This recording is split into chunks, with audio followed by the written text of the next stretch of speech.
Welcome to the Wine Club, episode 10. I got it wrong in the actual podcast, so I apologise for that right now.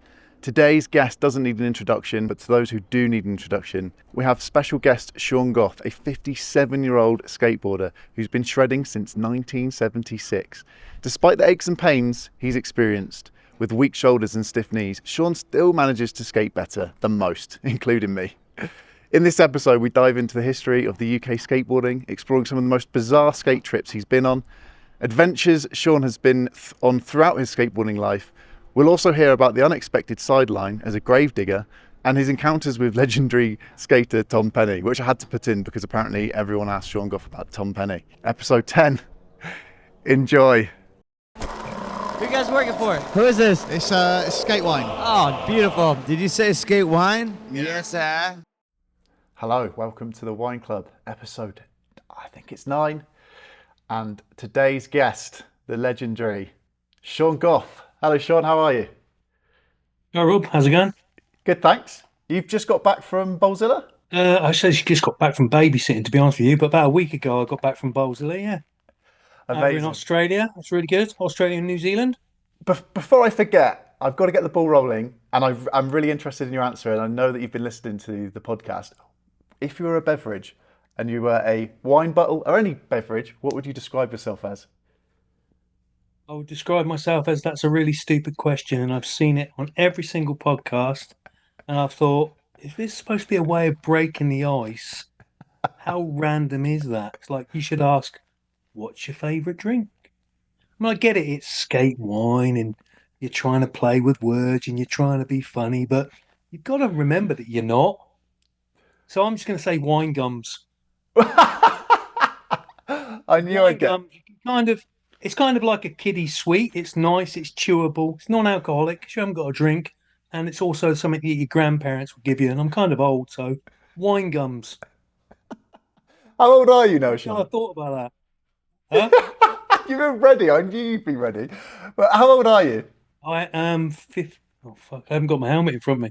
57, 58 this year. I always have it on the side of my helmet. It's the only way I can remember. I knew I was going to enjoy this. You are someone much like Eddie, who I've known for ages, but haven't managed to ask or talk about general life things, I believe. So we've just got back from Bowlzilla. How was Bowlzilla? How was it the first time travelling in 3 years? It wasn't my first time. I went to Norway before for the Chamonix Skate Gala, but it's the first time out to Bowlzilla again in a very long time, and no, it was good. It was good to get out there. It was good to just say, can you swear? Yes, of course you can. Good, I won't. It's just good to say goodbye to all the quarantine stuff, and actually get out there and see your friends and things like that. So it was fun traveling out there. No restrictions. I kind of wondered if there would be, you look on the websites, you're kind of worried, but it's all good. I think everywhere apart from America is kind of sensible now. So yeah, it was good. Get out there. Hang out with Chad. Bowlzilla contest in Wellington in New Zealand was amazing. Beautiful weather. Then we went to the Gold Coast in Australia after that, and then Nimbin the week after that, which was really good. When was your first Bowlzilla? When did you get invited to MC it? Oh, okay. I didn't MZ the first ones. I kind of went out to Bowlerama was the first events I went out to, and that's was Bondi, and that's kind of massive. That's where Pedro was a young kid up and coming, and all these things. And the way I got invited to MC these events is because at Bowlerama, Chad and Sergi were double dipping. Now, double dipping is a term that they used for you're paid to go there to MC, but you're entering the contest as well to try and win some money because there was prize money down to like 20th. So they were both double dipping and they both made the final. So there was no one to MC because in the prelims they were taking turns. No and way. You usually figure no one's going to make the final. And it was my first, maybe my second year out, and I still hadn't sussed out the pool because it's a tough one. And Chad's wandering around with a microphone going, does anyone know how to MC? Can anyone MC? And obviously I'd done a few vert series, I'd done it a bit. I was like, I can give it a go if you like. He looks at me a bit worried, and he just hands me the microphone. And he's like, you know how to do it? I'm like, yeah, of course. Yeah, let me just warm up the crowd. And Bondi's massive crowd, it's a big crowd. And I was like, okay, ladies and gentlemen, who's ready to see the final? Here we are. And you could see Chad's just like, oh. relax, because he knew I could do it. But for me, there was another reason that I wanted to do it is because when you're watching the pro final at Bondi, it's packed. Like you find a spot by the bowl and you are jammed in there and you don't want to move because someone else is going to take that spot because this is the best skating in the world. But now I've been given a microphone. I can wander around like this, stand in front of everybody because I'm in charge of the MCing. So great. I had the best seat in the house and I just MC'd that. And I kind of helped out a fair bit for I think another couple of years at Bowlerama. Then when Bowlzilla happened, Chad invited me out to help out there. So yeah, glad to do it. Glad to be invited to the New Zealand National Championships and to be invited to the Australian National Championships and to never be invited to the UK Championships. When Hey, when did you? I love that. from years and years ago, they appreciate me. It's just the new people who don't appreciate me.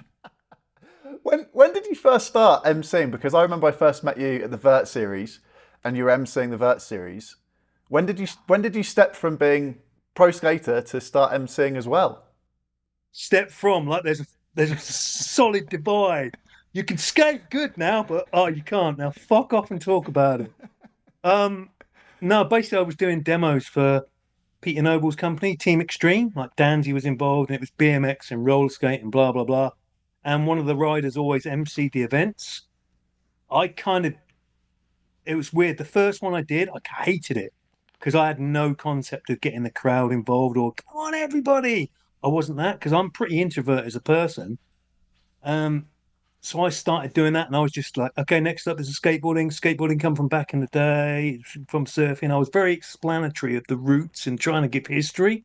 And it's only over time that I've started to get involved, like bring the crowd into it and feed off the energy of people. But I've been doing that for, no, probably 20 years ago, maybe 25 years ago. I don't know. Wow. Yeah.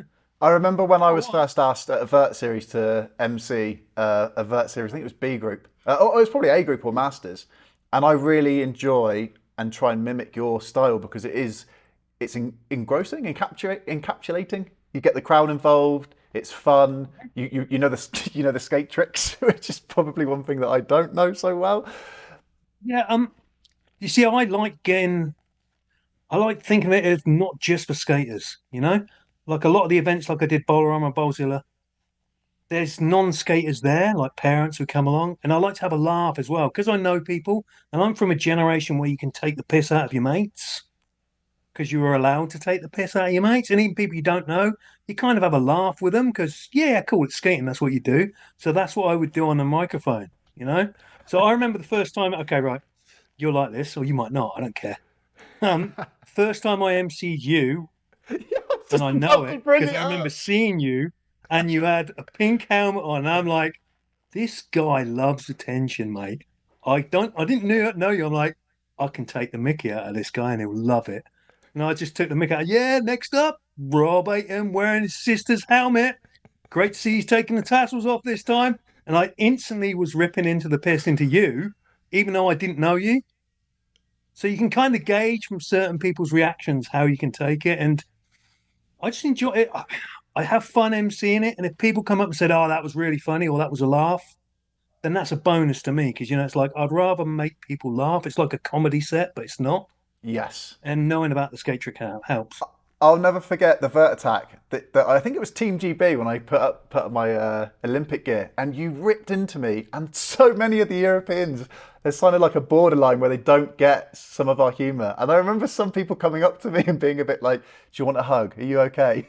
It's like that's just Sean. Like it's fine. I enjoy it. It's showmanship. Yeah, and you probably really did want a hug. When did you start getting involved in Vert Attack as well? Don't know. I was probably there a couple of years. Again with Vert Attack, I remember Sam Bottles was taking a run, and Stan Bosmas was doing the MCing from the seats for some reason. And I grabbed the mic from him. I said, "Oh, I'll MC Sam's," and I just MC'd Sam's run. And I guess at that point they're like, "Oh, Sean knows what he's doing," because it's kind of funny. Like I don't go out there going, "Yeah, can I MC your comp?" I never asked to MC comps. I don't want to promote myself, so I'm an MC. There's people out there like Mark who's really good, who that's his job. He gets paid that money. Fair enough. I don't want to take that money away from him. So I kind of am found more from by accident. Like I'll just join in because I want the event to be good. Or if someone's doing a really bad job, I'll try and help out, like join in with them and see if I can get some energy going. Yeah, there's been a number of little events I've been to where they've been like, "Does anyone MC?" Does it? And I've stepped in. They've been like, "Oh, okay." And again, that comes from listening and understanding people like yourself and Mark, who are really good at it. Which has been your most? I'm assuming you're going to the Vert Attack coming up at the end of March. Yeah. Are you looking forward to that? That's the I'm on first the one. poster, dude. Oh. Have you not seen the poster? I'm on the I've- poster. Me I'm and not. Stan on the poster. Yes, We're I the have seen it. stars. None of that skateboarding shit. All those skateboarders, Clay Kreiner, all them guys, they come and go. Me, Stan, stars. We're on the poster. I've been shutting it out from my mind because I'm going to miss it, and I absolutely love Vert Attack. So I've been trying to like ignore the posters and all the. But every time I reposted the German guy Wolfgang because this is so many characters that go to Vert Attack, and it's so fun. Yeah, Wolf is amazing. Such a good guy. Can you remember that year that you did the interviewing at Wolf at Vert Attack? Yeah, so it was the beginning. Well, it's when they had the live stream, and I did the questions. I did the questions one year, and then the second year, I remember I got taken the mick out of because I was asking maybe not the best questions, but you learn from these experiences. But yeah. Which has been your favourite Vert Attack so far? Most memorable? I think the ones after you were doing the questioning. After once you stopped doing that and you weren't there, it got a lot better. Like the whole atmosphere, you could feel it. It kind of rose, and it was a lot better. It's kind of okay. Vert Attack's kind of weird because every year's really good, and you kind of go. It's got to the point where you think, it's got to start getting worse. So shall I stop going? Because I don't want to be there at the downfall. You don't want to see a band when they're starting to sound shit. You don't want to be at a comp when it's going downhill. But I mean, the year that Clay was there, the year where the girls' finals was manic. Like they skated way harder than the guys. Like Brighton Zuma was snaking everybody. That was really good. Yeah, they kind of all blend into one. Like the first year we went to Vert Attack, we went there thinking the comp was on Sunday. We were skating. I can't remember what it is. This park in Copenhagen, and we get a phone call going, "Where are you guys? Where are you guys?" Because the comp was on Saturday, and we went there on Saturday. So we literally arrived during this comp. We were snaking everybody's runs, and then we got like loads of us got in the finals, and that was really good because that was like, "Fuck me, the Brits are here." And it was kind of Vert Attack after that year was when everybody started coming because they saw it was a fun contest. We'd gone out there, okay, the Brits are coming, fuck it, we're going next year.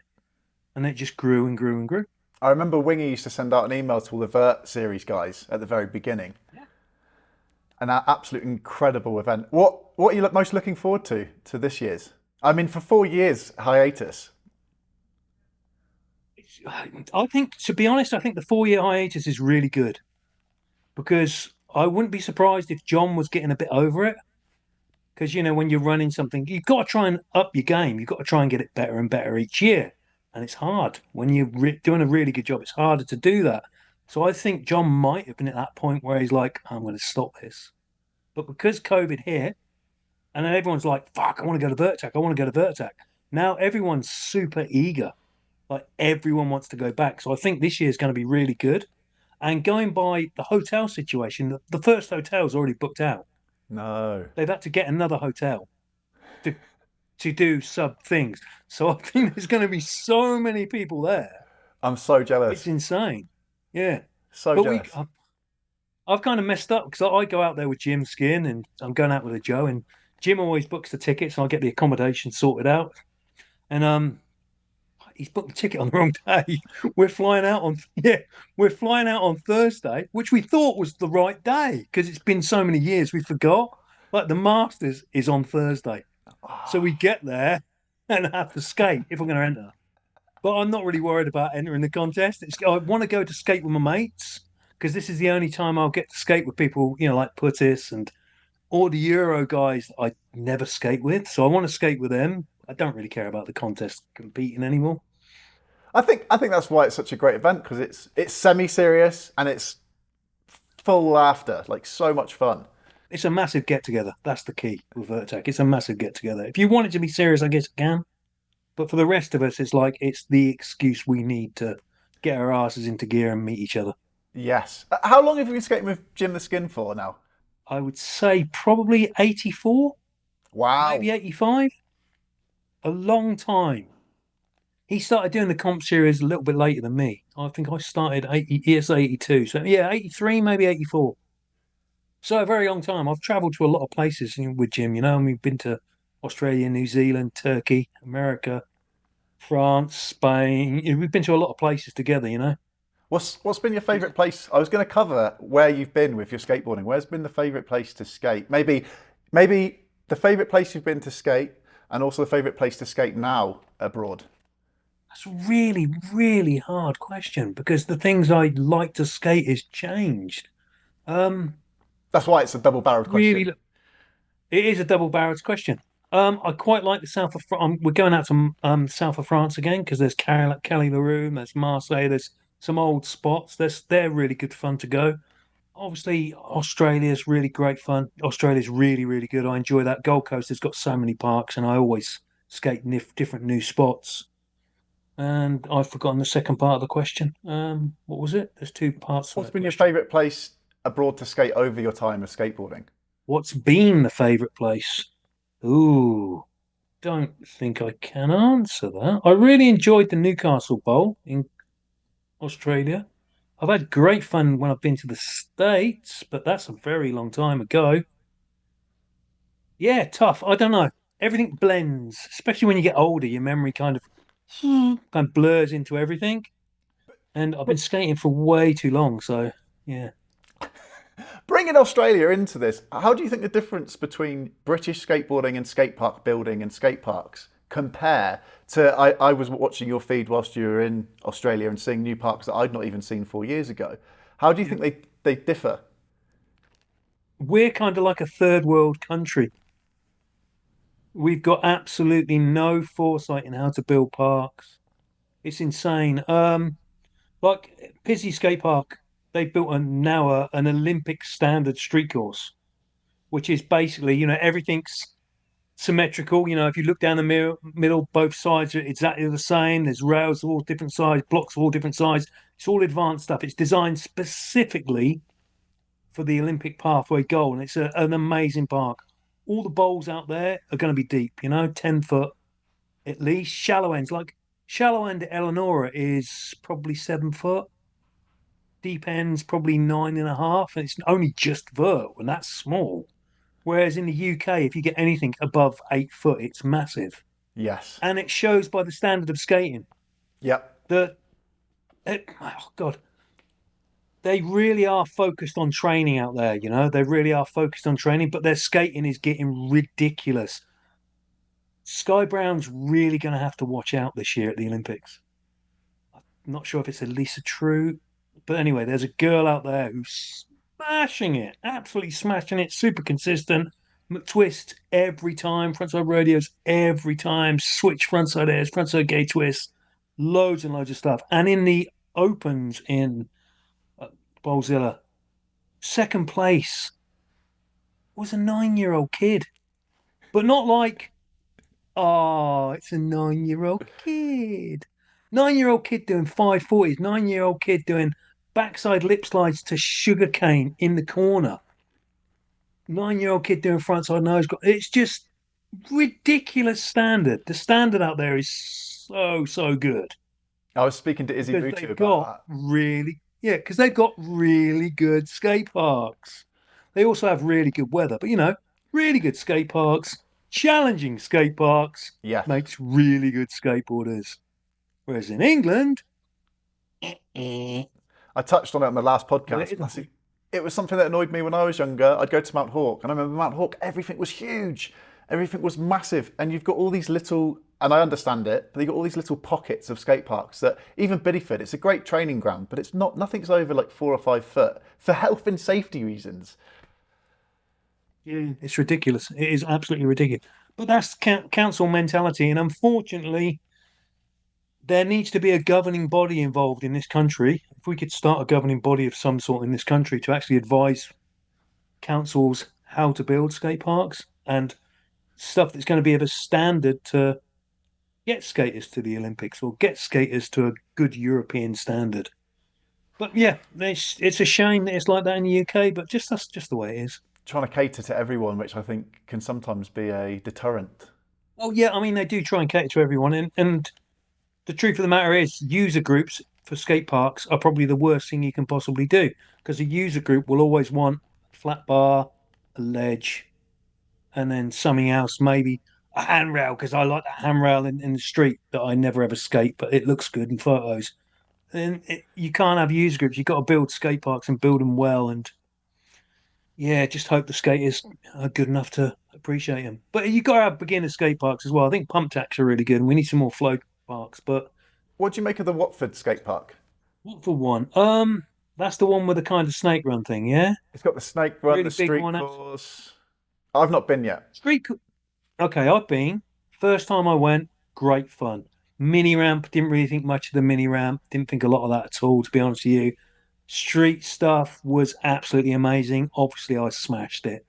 Um, the snake run stuff's good fun. But then the second time when you go back, it's kind of you start noticing the faults in things, you know? And the snake run, although it's good fun, it doesn't, there's no points you can air and flow. And yeah, it could be a lot better. It's fun. It's good they did it. I think for a street area, they've done a great job. Really good. I mean, I could really pinch my front crooks down the handrails really well. So they've done a great job there. But the rest of the park's a bit lacking. With regards to parks, how have the parks changed from when? I mean, where did you first start skateboarding, and what was your park or ramp like when you first started compared to ramps now? Where did I first skateboard? I first started skateboarding in the streets outside my house, Rob, on some tarmac on a fucking roller skate ripped apart on nailed onto a 2x4. That's how I started skateboarding.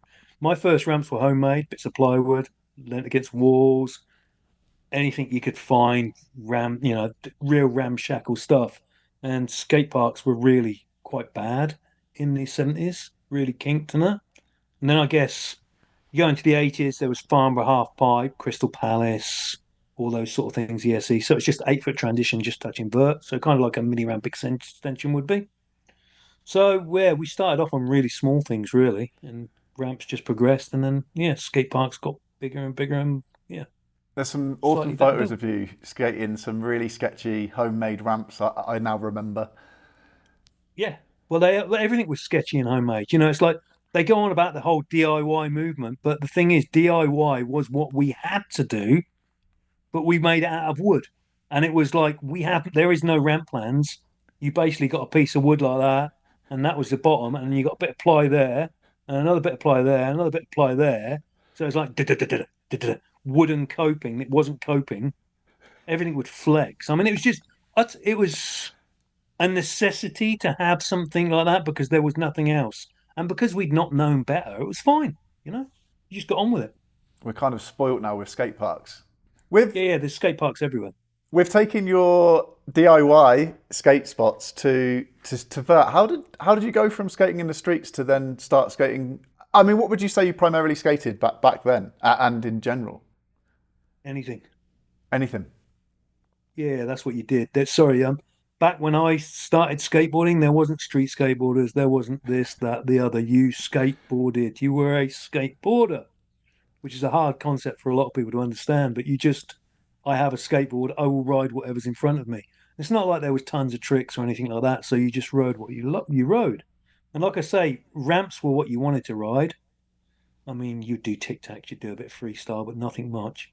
And the local council had a fiberglass vert ramp, and that got shut down pretty quick. So I kind of rode that, and I bought that off the council for like 25 quid. What? And yeah, you just got into ramp skating because that's what you wanted to do. And by the point that I started doing anything, I was probably the only guy in Oxford skating. So Ah, no one goes through dead days for skateboarding. Like there was probably a time then there might have been 40 people in the whole of the UK skateboarding. wow. What I mean, time was this? that's 80. About 1980. Yeah, the 70s craze died.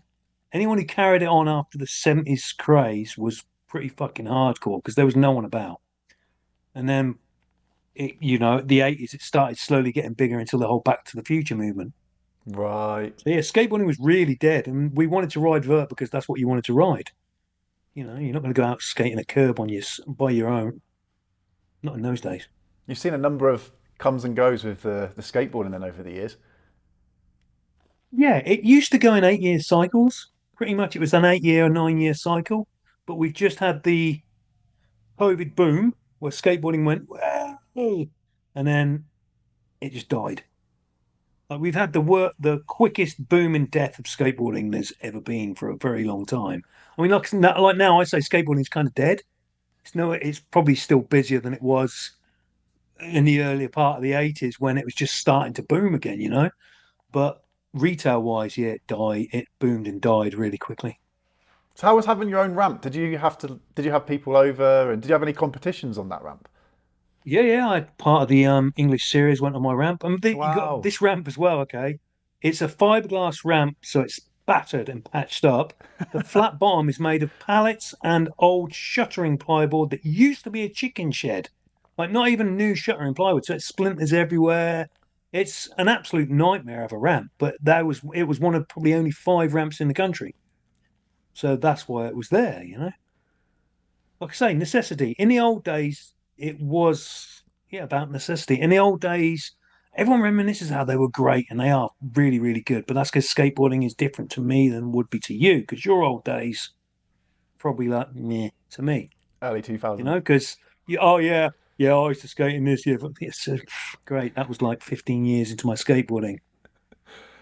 Go to bed, kitty. What year So was it? yeah, skateboarding's different for everybody. I just What year was it when you first got a sponsor then? Was it in this when the first boom happened in the 70s then?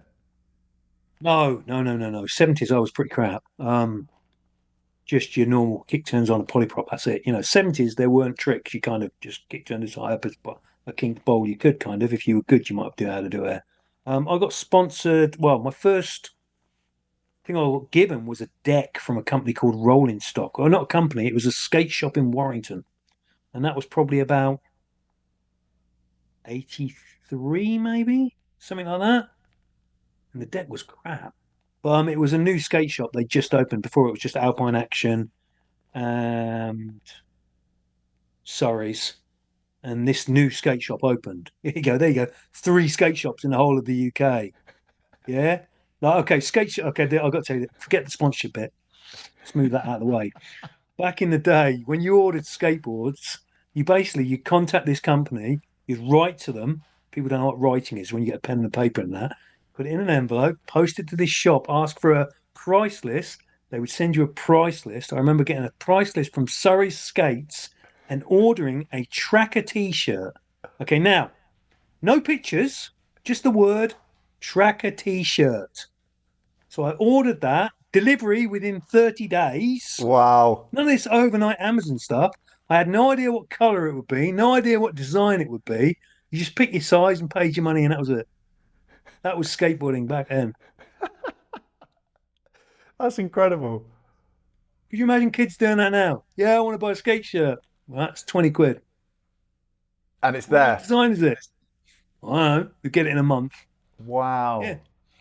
So that was it. That's what skate. Yeah. So it was a lot different back then. Yeah. Yeah. And That was a sidetrack. Can't even remember what I was speaking about before, but I remember that little thing and it amused me. It might amuse someone out there. with regards to that and writing, you made me think when was the dare I say the first, but when was like skate media and the magazines? When did that take off in the UK? Well, in the UK, probably 77, maybe 78. Skateboard magazine, skateboard scene. I think it was Which Nationwide Skateboard magazine. right? Yeah, there's a few different skateboard mags. Didn't come out for long. I think Skateboard Scene had about eight issues. Skateboard probably about 14. So yeah, it didn't last long. Or skateboard media back then. When was Rad magazine? When did that start? That must have had a few more issues, right? Yeah, Rad had loads. It started off as BMX action bike because it was a BMX bike that Tim Leighton Boyce worked at, and Tim Leighton Boyce was the photographer in Skateboard magazine, and he worked for Alpine Action. Okay. And he wanted to get more skating in the magazine, so he got skateboarding in BMX Action Bike. And I guess that was 86-ish, 85 maybe 84. I don't know. It's hard to remember these years, but early to mid 80s was when Rad came out, and that's probably lasted for a good 6 years. So that was like the Sidewalk magazine of the 80s then? Pretty much. Yeah. Except I think it might have lasted longer than Cyborg. No, Cyborg had a lot of issues, didn't it? Yeah. But Rad probably sold more issues because back then, there was no internet. That was your media consumption. That's how you wanted to see what skating was. You bought a magazine. And what year was it when you started appearing in magazines? And you're going to hate this question, but when did you go from skateboarding being this hobby, because now of course it's in the Olympics, so it's just continuously grown over the timeline of you skateboarding. When did you go from, like, obviously your whole entire timeline is enjoying skateboarding, but when was it like, oh, I'm making some money and there's a little bit of a career out of it? What year was that? Okay. No, there's no career in skateboarding. I made a bit Especially of money British. in the 80s, but maybe 1 year I actually made a bit of money, but I still had a job as well. So there was 80s pros. Unless you were in the States, you did not make money. You still worked. You pretty much had to work. But I guess I started getting in the magazines quite early. Yeah, as soon as Rad came out, I was in RAD magazine. I was pretty much in every issue of Rad Mag. Wow. Probably. I mean, there might have been one or two in the. I'm talking during the Vert days before once Vert died, then forget it. But yeah, I was in Rad a lot because I was out there skating all the comps. I was If going there to was say, demos, I'd go to demos. was there a vert series TLBs. back then? Um, was there a Vert series? Yeah, I think the ESA series was still going then. Yeah. English Skate Association. They had a series. Who was the names back then for me? Because I know you're always having a go at me for I don't know any of my skate history pre-80s. My main competitors would have been Danny Webster, Neil Dans, Barry A. Brook, Lucian Hendricks, Pete Dossett came later. There's obviously Mark A. Brook, Trawler, Ian Cocking, Davey Phillips, Graham Stanners, Jamie Blair. This is where you try and not forget a name. But those are the kind of guys who are A group. Okay. So there was an A and a B group. Yeah, we've always had. There was always A and B group back then, and I think England's the only country that kind of does A and B group because it's we always figure advanced and beginners. I mean, well, as into contests, I guess. So that's why it was A and B group back then. Makes sense. But there's a lot of names. I mean, I guess people took it up and stopped pretty quickly. I remember some of the guys stopping in their mid-20s. And then, and it's like, I remember at the time thinking, yeah, mid-20s. That's quite old.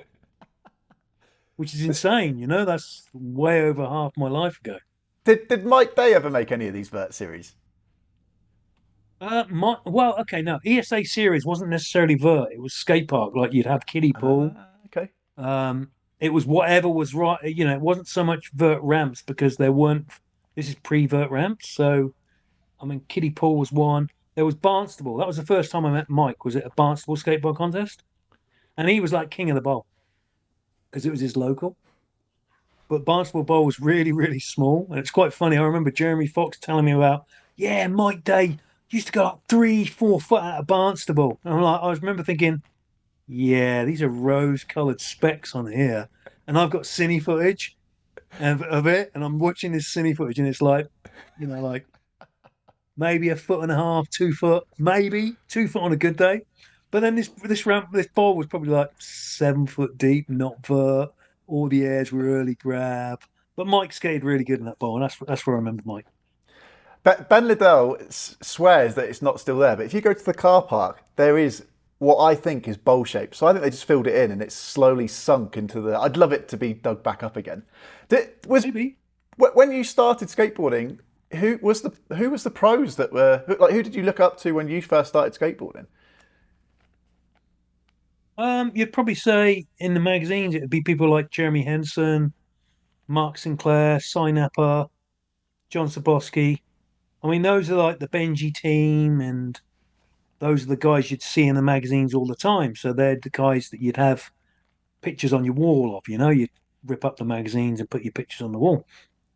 But I do remember the first contest I went to in Bradford, which was maybe 81, 82. And I'd seen an Alpine Action newsletter, which was kind of like a newsletter from this shop. Skateboard magazine had died. So that showed the latest skaters, and they had like Mark Abrook in it, and Barry Abrook, and Steve Reed, who's now Steve Douglas. And I remember entering this contest in Bradford, and I was forced to enter A group because I could do tricks. And I beat Mark Abrook, and I remember thinking, "Fucking hell, I beat Mark Abrook," because he'd been in that little newsletter magazine. So I know it's kind of hard to say. You don't really look up to people because you're young. You kind of had, yeah, the early guys, but then as soon as I started competing, I was kind of forced into A group. So you don't really look up. It's like, okay, cool, I'm skating against these guys. Um, where, with regards to Jeremy Fox, when was Deathbox? What year was Deathbox born? Oh, 87 maybe 86. I don't know. I'm really bad with years. I've had a lot of them go through this body, so you kind of forget and it all blurs in. I mean, you got to remember I've been skating since 76, so that's a lot of time and it kind of melds into one. I'm not like an old guy who's like, yeah, back in the day when I skated for the 3 years, I remember all those 3 years because I met Tony Hawk and I did this. But I've fucking been skating far too long now to remember years. But it was in the 80s. Deathbox started in the 80s at some point. When was your first pro board? So you've already asked me questions about what year was such and such. I don't know. It's basically after Deathbox was kind of launched. So it When was Jeremy Deathbox. launched Deathbox, Deathbox was your first pro board. no, Brand X Oh, was. oh, okay. Yeah, I had a few boards on Brand X because Jeremy was involved with Brand X, Ah, and yes. that's how I got sponsored by them. And we went out to the States, and he got refused by immigration because they found out he was working there. And then he came back, and obviously he couldn't get back in the country, and he started Deathbox. And he started off with Wurzel's board and Mac's board. And at the time, I kind of didn't get on that well with the importers for Brand X. So I said, well, I'll ride for your company if you want. And he had no money, basically. Not saying he's paying me, but he couldn't afford basically to give boards. So basically, I said, just give me a T-shirt and I'll wear the T-shirt. And it was a Warrington contest. And I won the contest and got pictures wearing the T-shirt and stuff like that. So then people were like, oh, it's Sean on the team. Can we get Sean's board? So Wow. basically, people were after my board when I wasn't even sponsored by him. So then, yeah, my board was the next one out. It grew from there. Is that the one with the sun? No, it started off because Mac did all the graphics. I never had any input at all in the graphics. It's quite funny how people think you have input. I had zero, like nothing. I think I did the shapes. Did I do my shapes? Yeah, I'm pretty sure I designed the shapes. But anyway, the first one was the tarot card draft graphic. Then they had the ones with the sun. Then there was a double kick, which was east and north winds or something. And there was the ghost train one, and then there's something else I can't remember. But yeah, the sun one was probably the best graphic. That's the one I've kind of got a sticker of, and I've got a tattoo of on my back. Thinking about doing a reprint, or have you ever done a reprint of them? No, I haven't. Jeremy keeps talking about them, but That'd be rad. it's just that. It's just talk. Yes. I mean, there are other reasons, but not. I'm not going to go into it. But there's been problems with the copyright of the name. But Brand X are desperate to do my reissues, and I've got to do them, but I'm really lazy. Like they've not got the graphics, but I've got one of each on my board, and they just need high res photos so they can produce my boards. And they asked about 2 years ago, and I've just not got round to it because I'm really lazy. Which sounds bad because it's like, yeah, reissue, but it's just I'm kind of lazy. Well, when you do, I definitely want a reissue with a signed Sean Goff for the wall. Yeah, that won't happen. Who else was on Deathbox? Were you the first person on Deathbox then? No. I've already told this to you, Rob. You're obviously not listening, mate. You need to pay attention if you're going to do these things. The first people were Wurzel and Mac. Oh yes, sorry. Okay. If you rewind it, I actually told you that. Amateurs. I don't know why I deal with amateurs. I guess you got to give them a hand up in life, ain't you?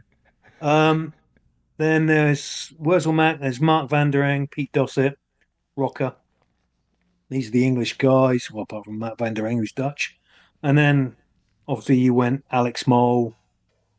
Later on is Andy Scott, Nordine Quatby, Bruno Rouland, and some other people whose names I can't remember. Oh, Jokke Olsen. Yeah, there's probably some other people, but my brain can't remember at the moment. But yeah, it was a good Euro team, a good Euro brand. It's a very strong brand. I think people think they sold a lot more than they did, but Jeremy was just very, very good at promoting the brand and getting the riders out there. And he basically suffered a lot for the team. Like he slept in the warehouse and was breathing in all these toxic fumes, which now are probably banned. But he'd basically sleep in the same warehouse that he screen printed decks. And he made bugger all out of it. And luckily, he managed to go out to the States and start up Flip and actually make something out of skateboarding, When which did he deserves. when did Deathbox transfer over to Flip? Was there a or why? I actually always wondered why did it transfer over to Flip? Why isn't it still Deathbox? I think because that was the time when skateboard companies were changing their name. Like New Deal was the deal or End Deal. Companies were just changing their names. The whole Vert thing had died, and Deathbox was a Vert. Vert was big when Deathbox was about. So it was like they were trying to get rid of all the old companies. So I think it changed to DB shortly. It was DB, just short for Deathbox. They put DB on the boards. And Bash, which was like a division of Deathbox, that's kind of where Flip changed. Like Bash changed into Flip, Oh, and then okay. Deathbox kind of just vanished. So it was kind of, yeah, just that era when Jeremy went out to the States, Were you ever on Flip? which was probably, no, which was probably about 92. I mean, Jeremy gave me boards, but yeah, I mean, I kind of had a board on Deathbox, so that was it. I remember at the time it was South Sea Pool contest, and I really wanted to win this contest. And because at the time I decided because Vert was dying, and I could see like on the cards, it's like, yeah, this is pretty much over for all of us on this thing. And I kind of was like, okay, I'd like to win this contest, and then just that's it. But Davey Phillips fucking beat me. But he skated really good.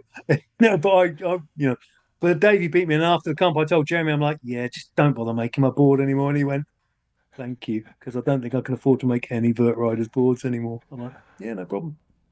The brutal truth coming from Jeremy. Yeah, well, to be honest, that's fine. I kind of knew it anyway. I'm not going to hang on to some. "Oh, I still want to be a pro." It's like it makes no difference. And I could see he wasn't making any money anyway, so why should he lose money because of my ego? I didn't have that ego to want him to lose money, so it's fine. With regards to having, as you said, a non-career in skateboarding, what were you doing during this time to keep your skateboarding passion going? Okay, well, to start off with, I used to work in boots in the stock room. Basically, this is all right, this is my jobs.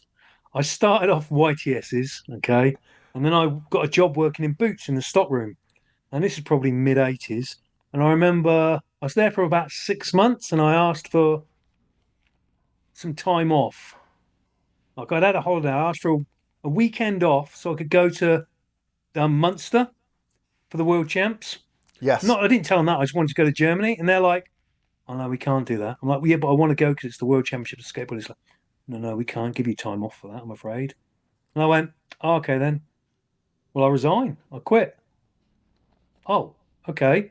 I quit, and I tell everybody else. I remember telling the people I worked with, "Oh, no, I'm quit." It's like, "Oh, what are you going to do?" I went, "I don't know. I might go to America." What? And then I went to America for 3 months straight after Germany. And then when I came back from that, I did a bit of self-employed industrial cleaning, which was great fun because my dad used to work for this paper mill. He was hyping that, and then he got involved in industrial cleaning, and we went and stripped asbestos off these machines, which was great fun. No way. Yeah, it's kind of gnarly. I mean, I only found out later, like my dad found out. And obviously he felt guilty as fuck because, it's like you just put your 16-year-old child in a position. And I'm like this, like asbestos is here. I'm on my back going like this.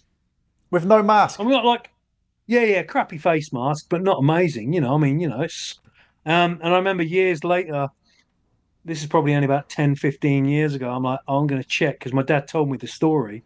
I was like, oh, okay, I'm going to have to check this because he thought he had asbestosis, like on the lung.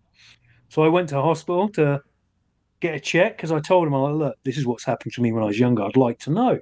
And now, okay, so they sent me for a checkup. And I remember meeting one of the skaters' parents there. And they're like, oh, why are you here? I'm like, oh, I'm just going to check to see if I've got asbestosis. I used to work with She's like, oh, I hope not. I'm like, yeah, me too. But I never had it. Luckily, I never had it. Told my dad, which I think was probably a big weight off his mind. I mean, you can't tell it because my dad's old school, never tells you he loves you, stuff like that. That's the generation he's from. But I could just tell that it was one of those things in his brain. It was like weighing on him, whenever it was mentioned, as it would be. So anyway, yeah, so I did that for a short period of time. That's crazy. Yeah, well, we were harder back then, munching on asbestos bars, quick fucking, drink of plutonium. Back in the day, we were hard. Nowadays. Yeah, so after that, I was a grave digger. I worked for the council for 2 years. I was a grave digger. Yeah, that was good because you worked outside all the time. You don't dig as many graves as you think you're going to dig. It's all dug by hand as well. So that's kind of fun. And it's kind of weird because you watch programs and you're like, yeah, that's bullshit. You don't dig graves like that. And there's probably only a few people who know that. It's just kind of weird that, oh, yeah, I've done this. Is there any weird stories from when you were a gravedigger over those 2 years? Okay, right. There was a guy. This is one that the bloke told. The funny thing is, yeah, one of the guys who worked there was this guy who actually had a hunchback and dodgy teeth. Like he looked like a horror movie gravedigger, and he'd obviously got given the job because he was one of those people who's never ever going to work anywhere else. And he used to wear wellies all the time, and he fucking stunk. But that's not the story, although that's kind of funny. The story, these guys told me it's kind of weird because it's with graves. Like when I first went there, you kind of walk over people's graves because it's no big deal because you have to mow grass, you have to do all that. So you kind of get used to it. It's just a grave. You dig a hole, you put a box in it, you cover it up. Blah. Now graves are traditionally 6 foot deep, so you dig them down 6 foot, and then if it's a couple, you go 6 foot, and then if it's a husband or wife, the next one up goes 4 foot. Okay, so now if the gravedigger before you is a lazy bastard, they only dig 5, so you're digging down. So this guy's digging down, and all of a sudden, boom, it collapses. Now the rotten wood of the previous coffin is caved in. He's dropped by 1.5 feet. He's gone to get out. His boot has got caught in the rib cage of the skeleton or whatever is there, and the wood. Now he's fucking screaming and shouting. This is like 4.5 foot deep, maybe probably 4 foot deep, 3 foot deep, whatever. Someone has to dive in there, stamp everything down. So they're stamping down the body to grip cage so this guy can get his thing. He leaps out the grave, runs off site, doesn't come back.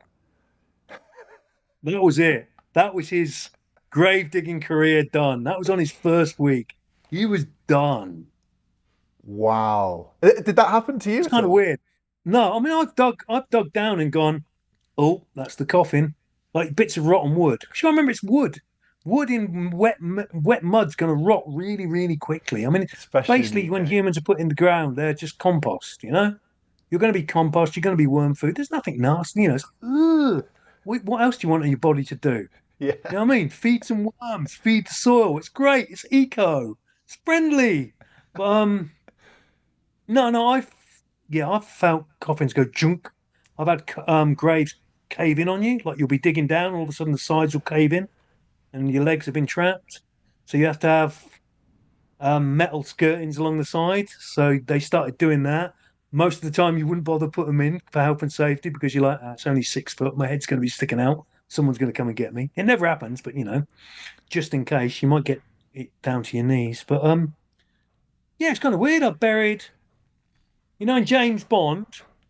I can't remember his name. It's Blofeld. There's one of the villains with the cat. Oh, yes. I buried him. No way. Took his grave. Put the mud back on top. That's a really weird clang. Yeah, it's good, isn't it? Yeah. And I have to say, while people are listening to the podcast, they've learnt something. Don't walk over graves because you might end up 6 foot under. No, that's never going to happen. Basically, you dig it's kind of funny because when you so when you're digging a grave podcast, when you're filling the grave back in, okay, because you've got to make sure the mud goes all the way down the side of the graves. Okay, so you have to wait for the people from the funeral to leave before you start putting the mud in, and then you put the mud in, and then you jump on top, and you jump up and down to push the mud down. Otherwise, there's loads of piles. So basically, you're jumping on top of a grave. So it's kind of weird. And I guess nowadays it's all done with JCB, so they'll probably just pat it down with a JCB so it doesn't look as offensive. But it's one of those things that when you first do it, you're like, whoa. Because I remember when I was a kid, I'd go to a cemetery with my parents. It's like you don't even walk across the grave because it's disrespectful. And there we are, laughing, but jumping down to pat it all down because that's what you have to do. I don't know whether I want to get cremated or buried now with that story. What happened after your grave digging then? After grave digging, what did I do after grave digging? Might have been when the shop started. Yeah, perfect. Pretty much SS20, I guess. Yeah, that was one of my questions. Yeah. So this is where you started SS20 then. I didn't start SS20. Mon Barber and Dave Furno started SS20, and I basically started working there from the get-go. And within 3 months, I bought into the company because, they just needed more stock. And I had lots of stock, stuff given to me from sponsors that I'd put in there and sell it and get the money out. And then in the end, it was like, well, they needed someone in there to have more money to put in there to buy stock. So, yeah, after 3 months, I bought into that. Did you ride for them as well then? What, SS20? Do you ride for something that's your own? Like, do you ride for SkateWine? That's a good point. Or are you SkateWine? You know what I mean? It's like, okay, did SS20 have a skate team? It did have a very good skate team. I mean, when you consider, okay, I'd have been on the skate team because it's mine, so you would be. Same as Stacey Peralta would have been on Paolo Peralta because it's his team. Yeah, like if you think Alex Mole, Tom Penny, Danny Wainwright. Oh, wow. Okay. You know what I mean? You just name 3 people. They're like, Ollie, highest Ollie, Tom's everyone knows, Alex knows. So yeah, SS20 had a really good team. Borderline with Flip then, I guess. Pretty much. Well, I kind of got, because I knew TLB from the magazine, I got Tim to come down and take photos of Alex because I saw Alex and I'm like, yeah, this guy's going to be big. And likewise with Tom, I got Tim to come down and take photos of Tom because I'm like, this kid's really going to be big. So, yeah, and then they got onto Flip because I know him. I tell Jeremy, you want to sponsor these kids because they're going to be good. And that's kind of how it happened. Wow. So when did you first meet Tom Penny then? I assume you must have been... going to ask that. I didn't know. It wasn't a question. It wasn't a question I had. No, but it's people always do because, Tom Penny, that's a name. That'll get the views. No, fuck that old guy. Tom Penny. Let's get the Penny fans. Okay, right. No, I met Tom because Tom was a little annoying kid who come from Summertown area. Well, that sort of area in Oxford. Now, my first Tom Penny memory is there's me and Lee Ching. We were going street skating in Oxford, and we were by the science banks, and there was Tom Penny and Aaron Shellis. And this was when Tom still pushed Mongo. Oh, wow. So he was a little kid.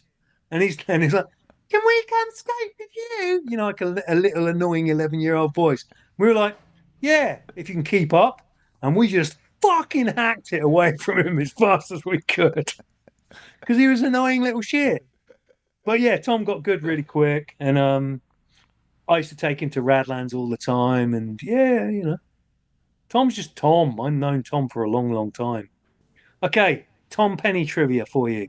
Oh, Once I phoned up my nan. Yeah, phoned up my nan. Phone rings. Dring, dring. Hello? I'm like, is that you, Tom? Is that you, Sean? Like, yeah. What's the eh? The last two digits on the phone number from my nan and Tom Penny switching round. no That's what happened. way. Small world, isn't it? That's amazing. That's absolutely Yep. incredible. Yeah, I'm just gonna, really, really random. I'm just gonna let you know that there's a crazy storm that's decided to happen. So if I cut out, it's because there's been an electricity cut out or whatever. It's crazy. The Yeah. weather's just gone poof. Okay. Going back to SS20, when did you start Toddtwist? Because I am interested in some of the stories from Toddtwist. Basically, what happened is I kind of was doing a lot of work in SS20. I kind of did the books, I did the buying, I did all sorts of stuff, and I kind of saw how eBay was going, and I was selling some of my old random stuff on eBay, and I was like, well, I might as well sell a bit of other stuff. So I'd buy stuff from Chris at Shiners and do all that, and I was doing that on the side, but working at SS20.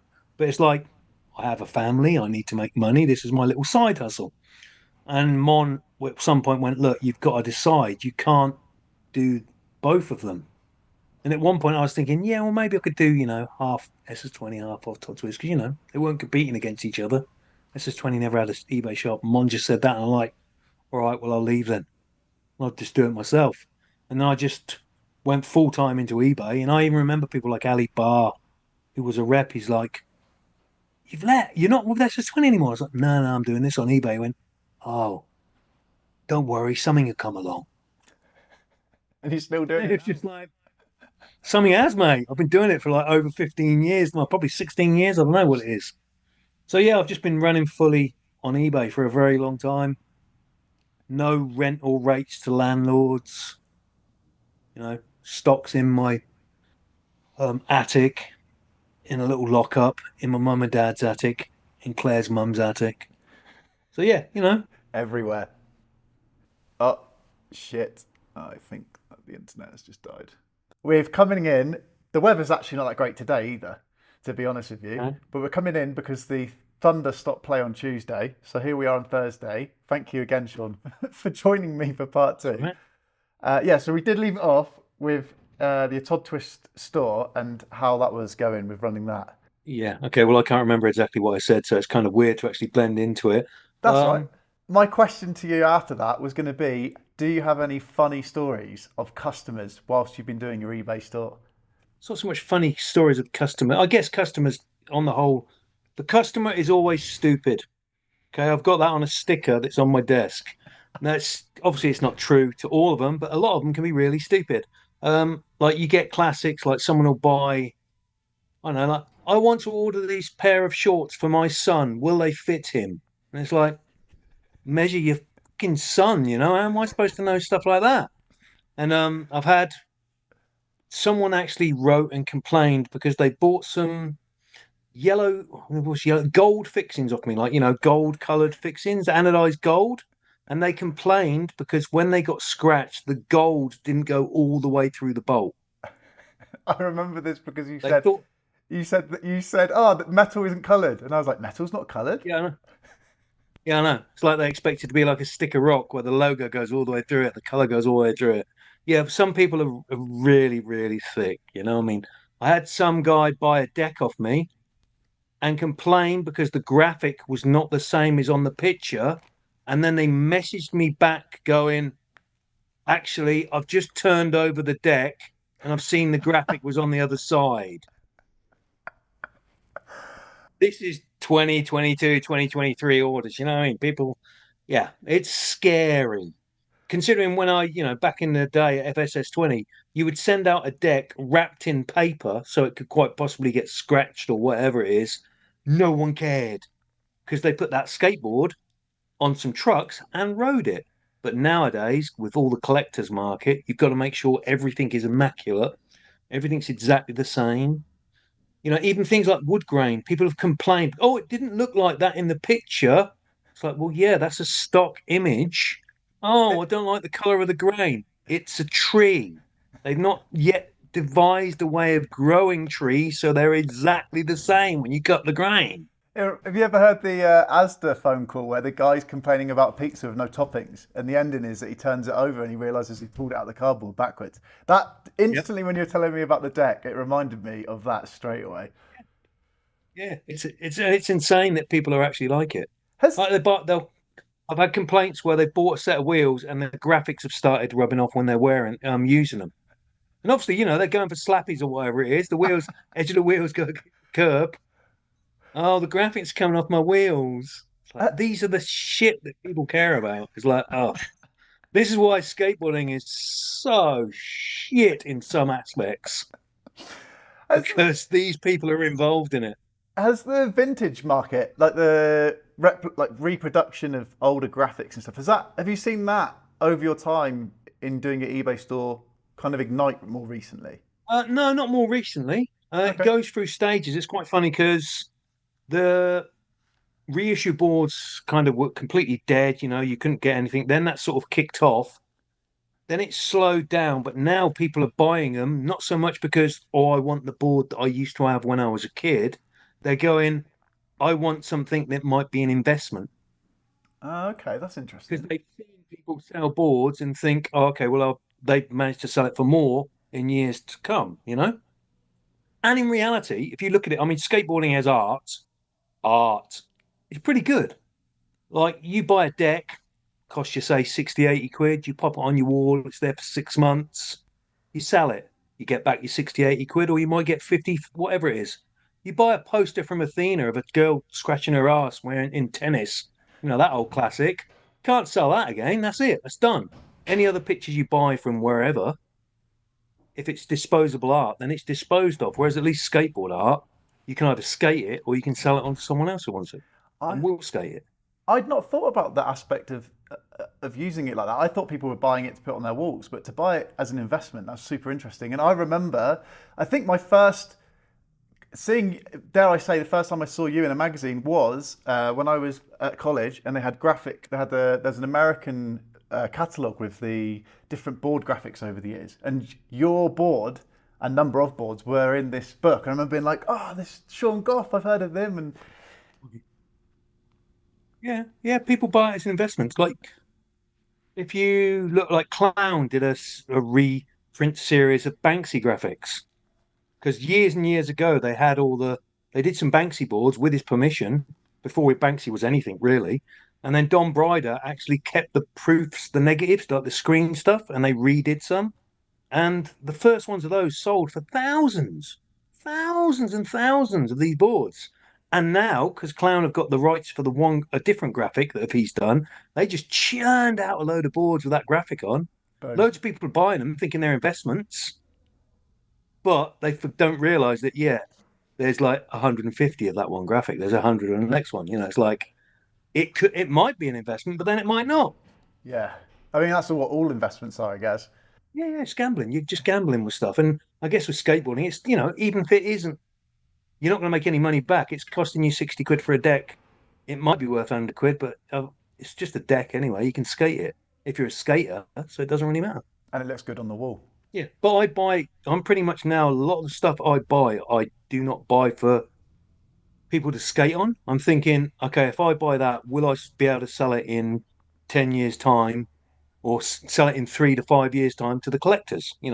Will this graphic become desirable? Yeah, It's that's quite weird selling skateboards like that because you're selling art as opposed to skateboard products. you're not you're not Effectively, you're not an art dealer. I'm an art dealer, darling. Yes, I deal in all forms of art. From our last conversation, I've got a few questions left for you. One of them was one of the questions that I had, knowing that you've done a number of demonstrations and you've been on TV and stuff. Which is the strangest job you've had while being a skateboarder? Strangest. Okay, probably the best story. I was stunt double for Bob Carolgees. And not so Bob Carolgees. Okay, this is a program called Surprise Surprise, which had Cilla Black on. Okay. And this was in the dead days. And they had this character who was a comedian, Bob Carriages, and Spit the Dog, which was a hand puppet. And now the premises of the program is they would get a member of the general public who's like, yeah, I want to drive something fast. So they would get like the end thing would be like a test drive in a Ferrari. Then there'd be some other sports car. But the beginning thing was always something stupid. And they needed Bob Carriages to double for him on a skateboard.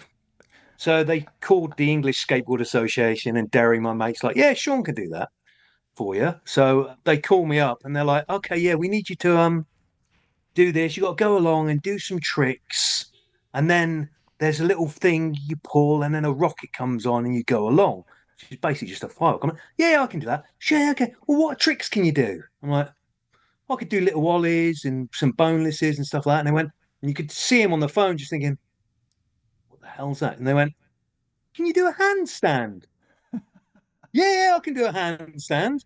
Never done a handstand in my life.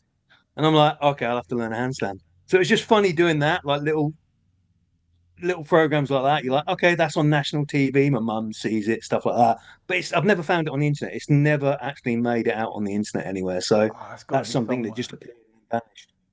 Well, it was somewhere, but that's sort of early video recorder days. Do you still have your Blue Peter badge? Somewhere, probably. I've got a box upstairs with random bits of crap in. So I've got a few boxes upstairs in the attic with random bits of crap, like wristbands from festivals and demos and little programs and posters.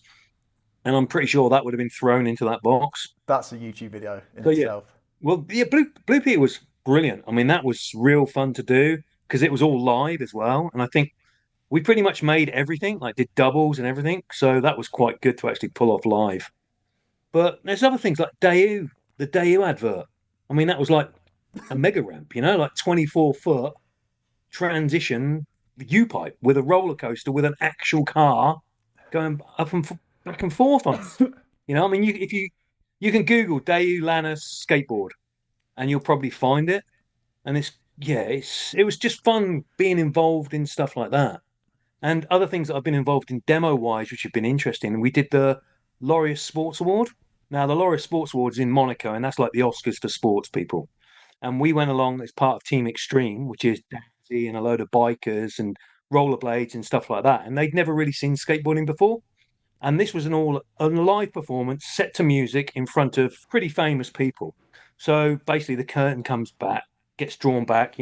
It's all lights you can't see, and the music starts. You drop it in. It's like synchronized doubles, blah blah blah. And we had this routine planned, so everything was to music. But this one guy called Carlo Griggs, who's one of the bikers, he was like, "I'm just going to do the best I can possibly can." And he was going for 540s and kind of landing, but going off the bike, and the crowd were like, "Oh!" But we still managed to do everything, even with him just wanting to go for glory.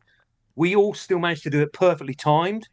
And like at the end, we're just like, yeah, it's the music like that. You're looking out, all you can see is lights. You can't see anything. And again, I saw that on TV, and there's like Sean Connery gave us a standing ovation. There's the Principality of Monaco. There's loads of super famous people, Wow. Catherine Zeta-Jones, Michael Douglas, like all up on their feet, giving us standing ovations like this. And we only really notice that when we see it on video because you can't see because of the lights. So that was really good. But the funny thing about that, or it amused me, is 3 years later, Tony Hawk went back because that was his Boom Boom Huck Jam era. So Tony Hawk and Rick Thorne and all these amazing people, they do their demo. Pans around to the crowd, and the crowd are just like, because they'd seen it. We were the first people there. We were the people who blew their minds because they'd never seen it before. They had no concept what skateboarding and biking and everything on a vert ramp was. And these are people who can pay the most ridiculous amount of money to see the best of anything. And we got standing ovation. Tony Hawk just got.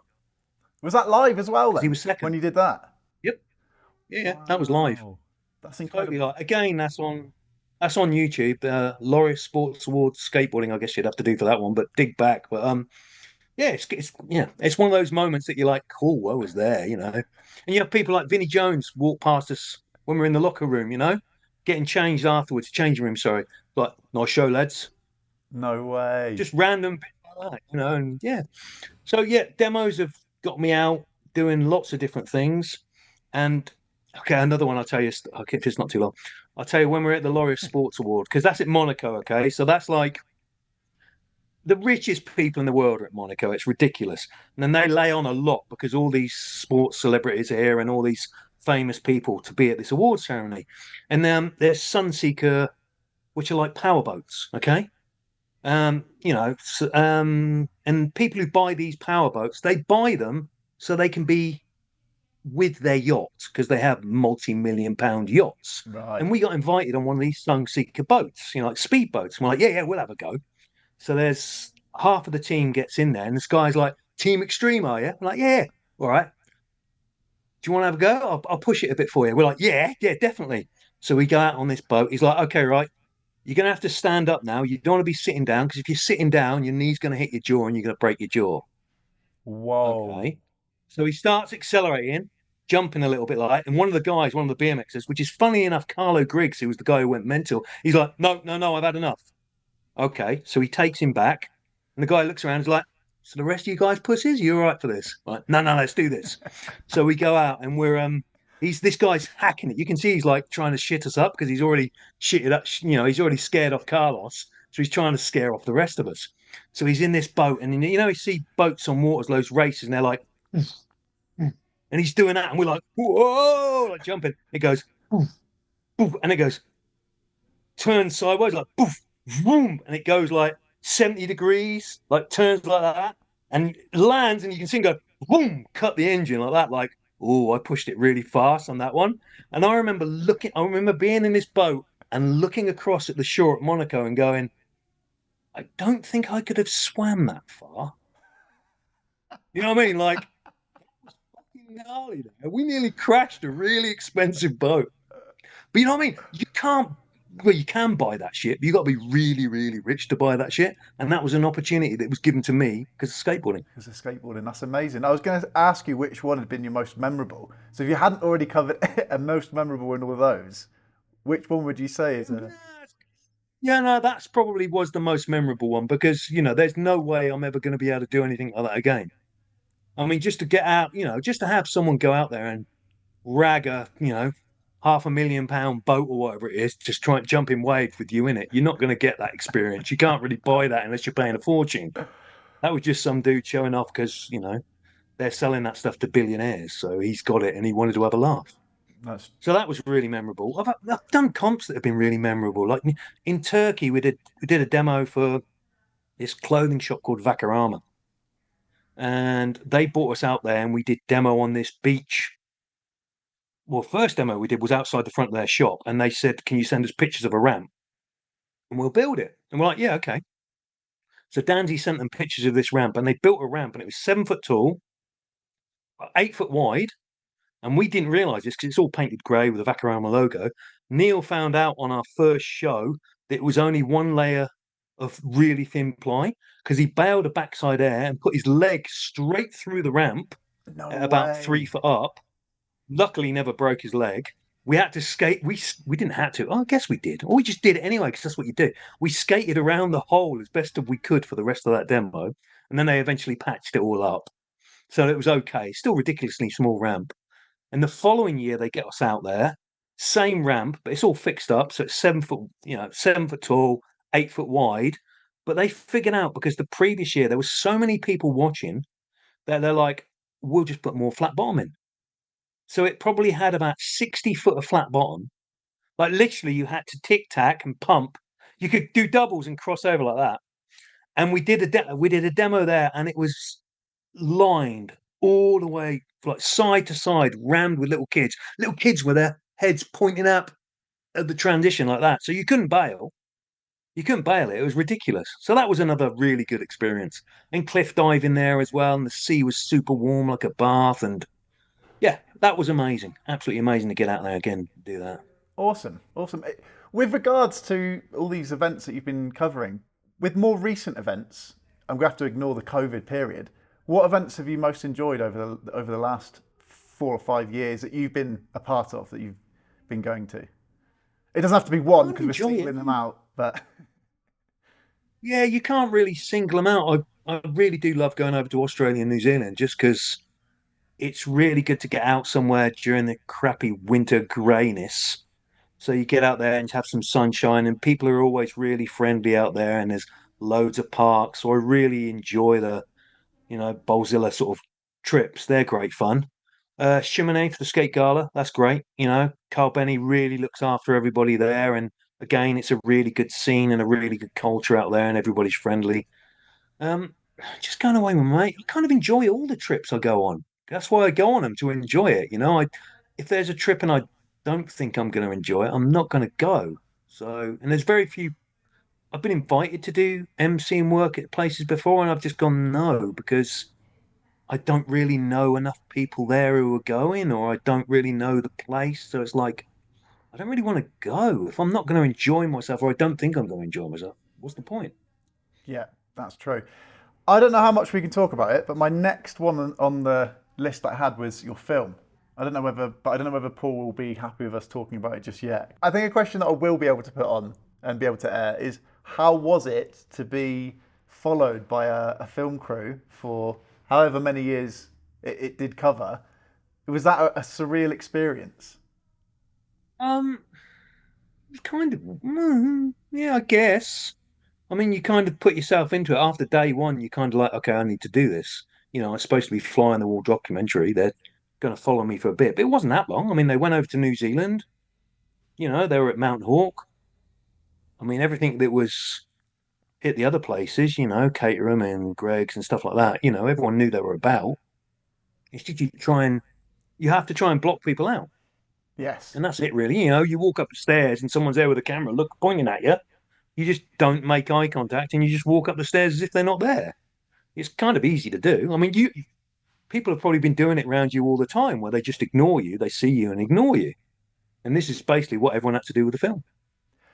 And with it going through all the film festivals, I believe that it's won or been nominated for a number of awards, hasn't it? Yeah, it's one of a few things. Yeah, Wow. San Francisco Film Festival. Can't remember the exact name of it. I think it won 6 awards in that. There's a few things it's got, yeah, nominated. You'd have to have a check on their Instagram, to be honest, because I can't remember. But yeah, it's done really well. It's been well received, but it just needs someone like, I don't know, Netflix or whoever it is to take it on. Pick it up. But I think because Paul's actually funded it himself, he needs to make some money back. So it's not like you can just give it to a company. It's Yes. not like me or you making a video of our mates and going, whack it on YouTube. Let's get views. Views don't pay the bills. Views don't pay back, cameraman's editing suites. I Flights. believe there's money to be made back off it. So hopefully he gets his money back, and hopefully it's out there and people can see it, and hopefully they enjoy it. Definitely. Well, I've watched it a number of times. I think it's a brilliant film, and I wish Paul the best of luck with getting it onto a broadcaster. My final question to round up into the Q&A for you, because I've got a number of questions and I want to try and get this in the 40-minute mark. What's your plans as Sean Goff for the future? Old, be a granddad. Keep skating. What else? What do you mean? What my plans? Eventually die. I don't know, retire maybe. Be nice to retire. It's quite weird. I quite often think about plans because the older I get now, it really, really is hard. Like I touch on that a lot in the documentary, but even in these past couple of years since, so much harder now. It really is harder. Your fitness goes, and anything, it gets tough. But for me, I'm just going to skate as much as I can. I like skating with my mates. I like messing around on little things more than skating big things. And yeah, I don't know, just carry on doing what I've been doing for years. And enjoying it. Well, you're a massive inspiration to me. You still skate a million times better than me, and I'm half, well, not half, I'm a 2/3 of your age. My maths, quick maths. But you didn't manage to do last night because of Wednesday Night Club. How long has Wednesday Night Club been running in Birmingham? Well, since it's opened. Wednesdays in Birmingham have been since it opened. Before that, it was way before that. We were doing Wednesdays at Worcester in probably 88, 89, and then that carried on to the Radlands days, and then the Radlands days then went on to the Birmingham days. So Wednesday's been a regular night skate for so very long. It's ridiculous. It's only the early 80s, well, actually maybe since the 90s. It's only, earlier days that skateboarding was for weekends. Now it's skateboarding is Wednesday night. You go Wednesday nights, That's which brilliant. is really weird because I guess we're the only ones who's just like you do a full day's work and then you go skateboarding. And yesterday was so hard. Yesterday was, oh, mate, not so much the skateboarding because I'd just come back from Australia. Okay. So I'm in my car, I'm on my own. It's an hour and a quarter's drive to Birmingham. So I'm driving along and it's fucking hammering it down with rain and it's dark and miserable. And because it's hammering it down with rain, people are driving like idiots. And I'm driving along going, fuck, this is shit. Fuck. And I look up, Banbury, I'm only in Banbury. I've got another 35 miles to go, yeah? You're just like, oh, this is crap. But then you get there, 15 deep session, you have a great time. It's really good. But unfortunately, it's so far away for me. And once you come back, I always get this when you come back from somewhere really exciting, like a trip abroad, it's really hard to get back into the motivation of skating the same old, especially when you've got to drive for miles and you know it's going to be cold and wet. I was going to say, do you find it more difficult to skate whilst it's cold and wet than, for instance, when you've just been to Australia and New Zealand in the warm? Well, yeah, when it's cold, definitely. Obviously, you can't skate in the wet. If it's dry indoors, it doesn't really matter. It's just finding time to skate out here. I mean, obviously, when it's warm, your body is a lot more relaxed. But again, this is what I'm saying from age. This is the first year in Australia where I've actually been woken up by knee pain. Whereas I kind of get woke up by knee pain all the time in the UK, but it's just general pains. Right. But before, when I've gone out there, it's been nice and warm, and you're not. But at least twice, I remember waking up going, "Oh bollocks," because I'm just at that age now where my body's just going, "Mate, you're screwed." And you're still So pushing it. yeah, You're still pushing the limit. well, yeah, but what? Yeah, but it's just kind of funny. You say still pushing the limits. I guess you're pushing the limits of what your body can do at a certain age. But pushing your skateboarding's nah, not at all. But it's like, what are you going to do? Just not do anything? Like my dad at the moment's got really bad arthritis and he's in pain just sitting down, but he's not done anything, you know. And I guess at some point I'm going to be worse than him. But like Claire always tells me, is like you did this to yourself. Yeah. So if I'm in pain, it's because I've done that to myself. I've made the choice. I've just seen the cat in your background. Um, just noticed that one of your cushions suddenly start moving. It was really weird. An iPad as well. Yeah. So I basically I've done this to myself. So any pain I've done, it's self-inflicted, you know. So I've earned it, and I guess hopefully at least I'll look back as like, well, yeah, at least I deserve this by doing something well. I But I enjoy it. remember I remember Pete King being interviewed by a London broadcast company back, this is in the early 2000s, and they said to Pete King, you know, it's dangerous, you could hurt yourself, you could give yourself, you know, conditions that last for ages.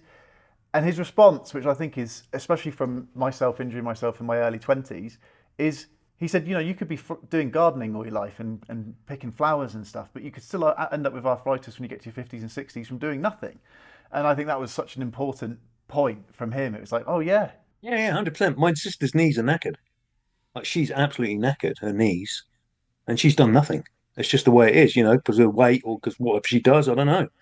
So it's just these things can happen. There's no point wrapping yourself in cotton wool and bubble wrap and trying to protect yourself. Although I did fall You off might my as well bike live the other your day. life. Yeah. What's that as well as bash your head on the sink and all the other things that you do? It's been a week of it. Lost you from the podcast because of the weather. Yesterday I got pistachio ice cream and that there was a whole blooming nut in there. They hadn't actually taken the. It's just one of those weeks for me, I think, unfortunately. Third world problems, mate. I tell you what, a whole pistachio nut in your ice cream. Fucking hell, man. I can imagine those guys back in the trenches in the early days. At least we haven't got a whole pistachio nut in our ice cream, they'd say, with bombs flying overhead. Shell. I meant shell. I Uh, meant shell. I nearly broke my tooth. Anyway, finally onto our questions because we've got the 10-minute mark. Onto the questions, and we've got so many to run through. The first one is from Gregson 1000s, which I'm sure we know who that is. He says, We've been, yeah. when's the next work shy session, and when is the weather going to get better? I like that one, like your God. Yeah, well, when is the weather going to get better? Hold on a second. Let me just. No, I tried to shit out some sunshine. That didn't work. Work site session. Well, we might be going tomorrow if his feet are better. He's got problems with his feet. So if his foot feels better and it's dry, we might go for a skate tomorrow. And the next one up is the Glancy's response. What is your, I think it's meant to be favorite ever ramp in the UK? I like that. That's a good question. Birmingham. Yeah, favourite's Birmingham, definitely. It's also my most depressing ramp because that's the ramp that I probably skated my best at. And now I skate really, really bad at it. Like you go somewhere and it's a spot and you're like, yeah, I used to be able to go 8 foot. Can't even do airs anymore. Yeah, I used to be able to do this. Can't do that anymore. But it's a lovely vert ramp. Nice, solid, straight walls, no messing around, no tombstones, no channels. Birch surface, beautiful. Uh, Up next, Gavin Swaffield Photography. A story from a session at Dead Rabbits Ramp. Well, can't really give a story from a session at Dead Rabbits Ramp. I mean, that's I don't know. I just skated with Don there every once in a while and Greg, but I can't really remember a story. It's bloody ages ago. Seems like he thinks there's a specific story. No idea. No story? But Dead Rabbits was a ramp built under a bridge in Southampton area, totally illegal. But yeah, I went there a few times. Went there with Molly and Scamp and those guys. So yeah, Was there not exactly much of a story. any photos in the magazines from it? Yeah, I think it was in Rad or Skateboard magazine. I don't know. Yeah, there's a few pics at some point or another. I'm sure. Next Not a up, good story though, is it? we've got Dunstan's question 24. I don't understand this one. 2014 or 2015 Rioja or Rioja. Hey, 2014 or 20? 2015. I don't know whether you can see that. I'll put on my glasses. No, Yeah, I've no idea what that means. it's going to be interesting to find the follow up of that. I have no idea. Above. Is Yeah. it Portugal? Do you want to? Do I get it Portugal right and win £1 million, or is it just? No idea. There's no like explanation to it either.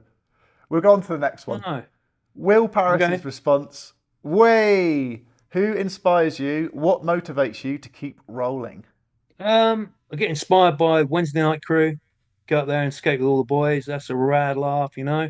I get inspired by Ben Gregson because I go skating with him because he's the local guy I always skate with. Yeah, that's probably it. I just get inspired to skate with my mates.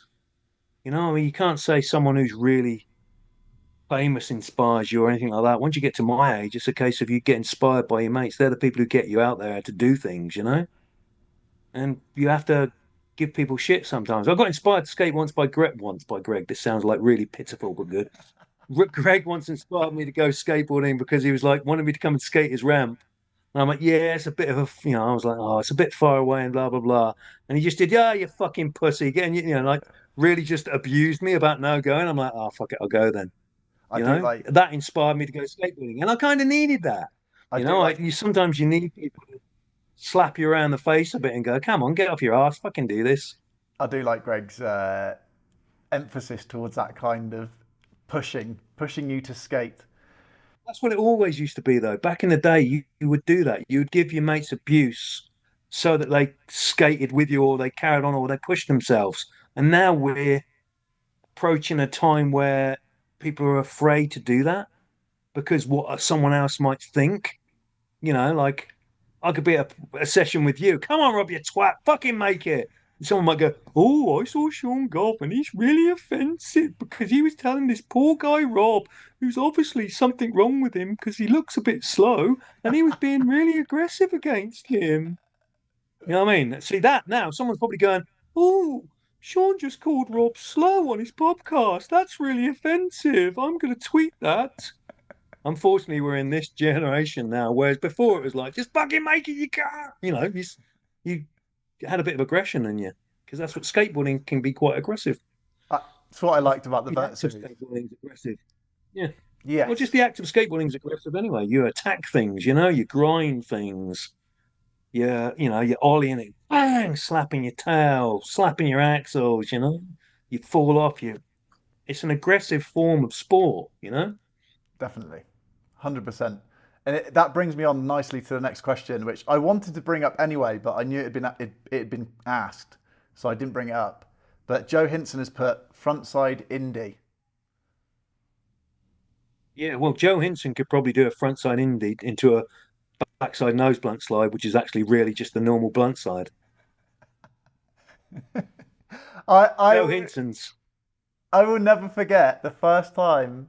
I'm not sure I've already brought this up, but the first time I got the chance to MC a vert series was at Adrenaline Alley, and Yeah. I said frontside indie, and I remember you came up the stairs, you walked over to me, and you went, "If you say frontside indie again, Rob, I'm taking that mic off you."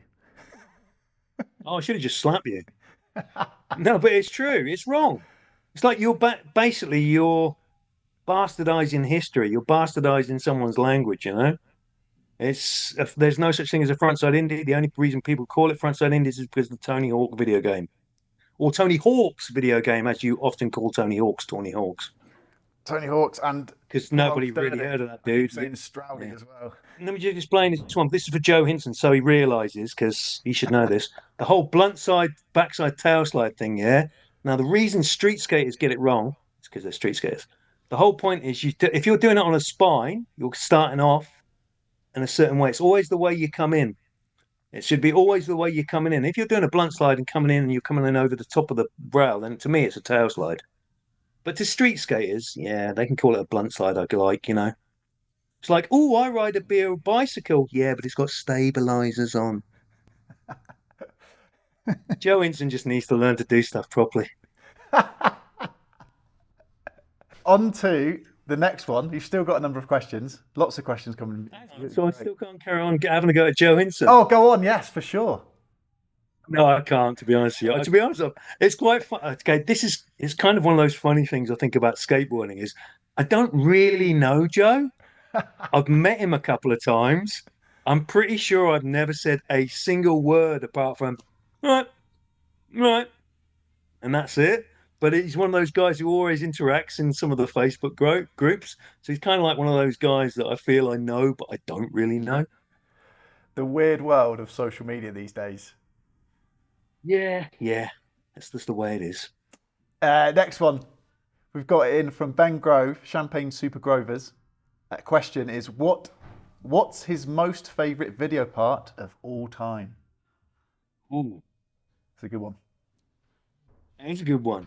But I don't watch videos anymore. Bob Burnquist Dreamland. Super good. That's really ridiculously good. Yeah, that was like so groundbreakingly, this can never be bettered. And it's kind of proved that as well, because that resurfaced the game like after 10 years and it was still, oh my God, this is insane. So yeah, I'd say that's probably the best video part that's been out there. What was your favourite trick in that, if you can remember any? I mean, all of it was mind blowing. All of it's ridiculous. Well, just like the rewind grind on the goalpost, stuff like that, like half cab grind popping into fakie, where his front foot's flapping away. I mean, there's just so much that was just never been done at that fucking standard. That height, it was just insane. So, yeah, the whole section is just so ridiculously good. And it's kind of why that Danny Way never ever came out with another video part. If you think about it. He didn't jump a bigger wall. I always remember, yeah, well, basically, he did the jump in the wall thing, but Danny Way, he built that mega ramp type thing in Hawaii and all that stuff. And all the DC videos, like, yeah, Danny's part coming soon. And poor old Danny must have been at home, like, yeah, I'm stacking clips. And then Bob comes out and he's like, oh, shit. And this just probably happened for him over and over and over again. Because, yeah, that part just destroyed anything else that had ever been done on Mega Ramp and pretty much anything that's since, Next question, which I absolutely love. Why have you never been a character in the Tony Hawk's Pro Skater game? Because I've never been offered. Most straightforward answer ever. You know why? Sure because you said you went, this is a question that I really love. And I'm thinking, then I'm just going to give him such a shit answer. It's just something that I've always thought. If he really It's also true. What am I supposed to say? What else am I supposed to say? Oh yeah, the lawyers were drawing up contracts, and I was after 8 figures, but Tony would only offer 7. And although Activision often to sell one of their Lear jets, just couldn't get the numbers right. Plus, at the time, digital graphics weren't that good, and when you've got a face like mine, you've got to show it off to its best. So until they could really up their game on digital graphics, I didn't really want to be out there, It's a lot of because hair. it would just disappoint my fan base. It's a Yeah, lot of hair to process. yeah, exactly. How can you get these strands flowing in the wind? So I've just ruined it by giving you an answer to the question. On to Blackwell's question. Lee Blackwell. My phone's gone off. Lee Blackwell's question. What was your personal favourite graphic when on Deathbox? Oh, that's quite good. The not the tarot card, but the sun with a prism underneath it and stuff like that. That was my favorite graphic. I never got to choose the graphics ever. It's what people don't really realize from back then. I don't know if we mentioned it earlier when we were talking about Deathbox because that was a few days ago. But yeah, I never got to pick any of the graphics. They just kind of were there and that's it. And I was like, yeah, Haven't you I got that like on that graphic the tattoo? best. No, the one that's on my back is the one from the mini graphic, which is just like a tarot card. But the graphic on the board was slightly different from the graphic on the sticker. Weirdly, I Do you know know why? I had a graphic on a T-shirt and a sticker that was based roughly on a graphic that was on a deck. Why were they different? Don't ask me, Jeremy. Just yeah. Final question, although please remind me, someone messaged and they didn't know how to they didn't know how to type into the response box, which I found hilarious. Final question, which I hope is the final question. John O'Zero's one's response: Wicksteed Park or Nebworth? Nebworth. Yeah, definitely. See, I'm just looking at your face, and you're like, I have no idea what this question is or anything, but maybe Sean will answer something interesting. And I I'm can like, look like I yeah, understand. Nebworth, because there was more naked chicks running around at Nebworth than Wicksteed. So you're looking at me again like, seriously? And no, dude, it wasn't like that. Wicksteed Park was an old skate park in Kettering, which had a big 16-foot deep bowl, but it was like not vert and big rounded lip. But Nebworth was really good. Like the bowl at Nebworth was totally skatable. There's some clips of me riding it in the Deathbox video. Yeah, so Nebworth, definitely Nebworth. And there probably was more boobs at Nebworth as well because they had rock festivals at Nebworth. Dare I say you're gonna want to slap me, but dare I say what location are both of them? I'm assuming they're in the UK. Well, okay, I've never heard of either. okay. That's fine. It's kind of complicated to describe where the locations were, but Nebworth was in Nebworth, and Wicksteed was in Wicksteed Park in Kettering. Kettering. It's a bit complex, yeah. And the other one, what was the But county of Nebworth the other one? was, I don't know the county. Nebworth was it's near Stevenage, so North Londonish area, I guess. St Neots, sort of. No, that's what. Oh, I don't know. Google Maps. Just try Google Maps, Rob. You're I'm not going to just go there, so it doesn't really matter, does it? Let me just say, it's the arse end of Scotland. Yeah, could be there. You don't care. No one's going to look. I've just been looking. I found the question, which I actually couldn't find in the question boxes. So I hope that it's not a repeat. But this, oh, it is. It's Will Paris. He said, "Who's inspired you?" We have done that one, and what motivates you? So we have covered that. Thank God. So I've covered all the questions. I love it that they couldn't put it in the question box. They direct messaged me. I was like, I'm not going to remember to do that, and I have, and I've already asked it. So that's good times. Final. Do you have any shout outs, Sean? And thank you ever so much. This has been a really good chat. Shout outs, not really. No, just thanks for watching. Thanks for listening. If you've got this far, I'm quite amazed because although I'm amazing, you're gonna have to deal with Rob as well. Um, no, shout out to my parents. Without them, I'd be nothing. I really love my parents. I'm lucky and fortunate that they're both still there and they've both been really supportive of my skating. Although they never hardly watched me skating or went anywhere skating with me, they've been supportive of the fact that I still want to skate. Obviously, Claire, love of my life, my son Otis, grandson Chase. Yeah, just shout outs to all my mates, blah, blah, blah. I said they'd do no shout outs, and I've just done loads of shout outs, so I'm kind of contradictory. I tell you Isn't what, everybody? you've mentioned your parents, and now I want to ask 1,000 questions about your parents. So no doubt I will definitely get you on the podcast again because there's so many other questions I wanted to ask, but I'm trying to keep these podcasts within the hour space, and this is already probably an hour and a half. So I'm going to say Probably more than that. Yeah. perfect. Well, thanks ever so much, Sean. It's been a really good chat. It's been super interesting as I skate with you quite a lot to like with Eddie, to get these kind of questions that I've never really thought about asking whilst I'm skating with you, because you don't do it. You don't do a front side in the air on a vert, and then I'm like, oh, Sean, when was your Deathbox graphic out? Yeah, but isn't that like everything with skateboarding? You hang out with you know people from skateboarding, but you don't know really what they do. Like, how many people do I know? I don't even know what their jobs are. Not that jobs are really important, but that's a major part of their life because they do it for so long. Like, you don't know how many kids they've got or if they've got kids. It's quite weird how you can be friends with people for decades yet know nothing about them. Absolutely nothing.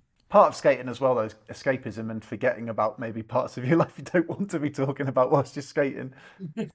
I guess, yeah, I guess so. Well, plus when you're skating, you just skate, don't you? You have little jibber jabbers in between. But if I go skating, I want to go skating.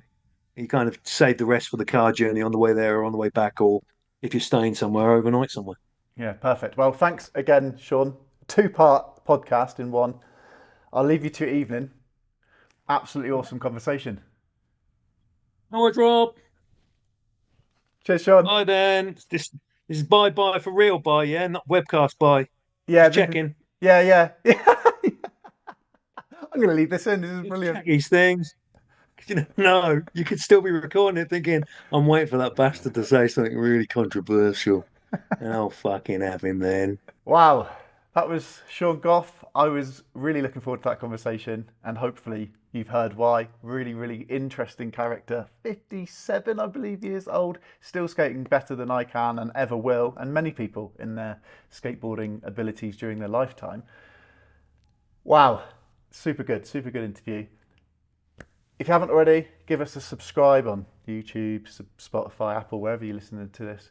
Give us a comment on YouTube. Give us if there's a poll. I've tried to keep this as simple as possible now and do as minimal editing as possible. So again, if you're on YouTube, send us a comment and check out the Instagram at thewineclub.sbs and send us an Instagram message to let us know how you've found this episode. Episode 10, I believe. Sean Goff, The Wine Club. Thank you ever so much for listening. Who you guys working for? Who is this? It's SkateWine. Oh, beautiful. Did you say SkateWine? Yes, sir.